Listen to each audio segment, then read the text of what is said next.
YCP పెడితే 5 ఏళ్ల పదవి కాలాన్ని వదులుకొని వచ్చా. జగన్ని నమ్ముకుని కాంగ్రెస్ నుంచి వైసీపీలోకి వచ్చా. నాకు మంత్రి పదవి ఇస్తానన్న జగన్ ఇవ్వలేదు. రాత్రనక పగలనక గడప గడపకు తిరిగాం.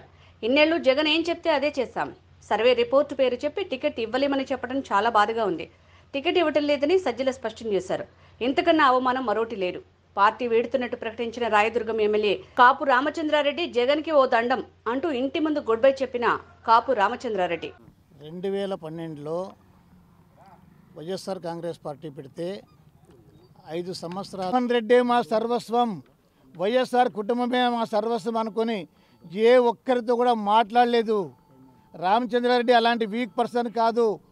ఎవరు ఎన్నిసార్లు ఏదైనా వ్యతిరేకంగా చెప్పినా కూడా గట్టిగా నిలబడి జగన్మోహన్ రెడ్డి గారిని మా దేవుడితో సమానంగా లెక్కేసుకొని వైఎస్ఆర్ ఫోటోని మా ఇంట్లో దేవుడి ఇంట్లో పెట్టుకున్నటువంటి మేము ఇలా గొంతుకొస్తారని ఏ రోజు ఊహించుకోలేదు.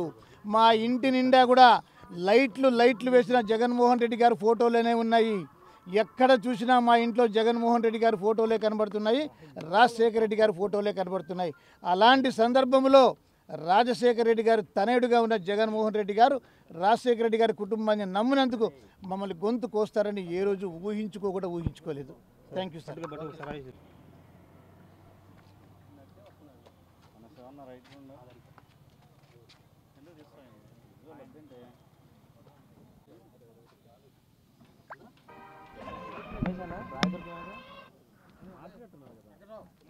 రాయదుర్గం